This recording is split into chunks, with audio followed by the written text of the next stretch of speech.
Mga kapuso, suspendido sang isa ka bulan ang pagbayad sang housing amortization sa duha ka korporasyon sa idalom sang Department of Human Settlements and Urban Development para sa mga nahalitan sa Baguio Tino kag Juan.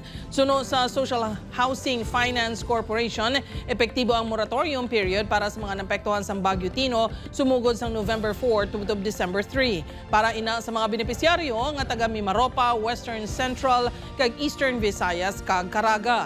Pareho nga tinion ang ginhatag nga moratorium period sa National Home Mortgage Finance Corporation sa ilang mga benepisyaryo na gikan sa Central kag Eastern Visayas. May suspension man sa pagbayad sang loan ang SHFC sumugod November 11 tubtob December 10 para sa mga taga NCR, Cordillera Administrative Region, Ilocos Region, Cagayan Valley, Central Luzon, Calabarzon, Mimaropa, Bicol Region kag Eastern Visayas. Para naman ini sa ukunina sa mga biktima sa Baguio Juan.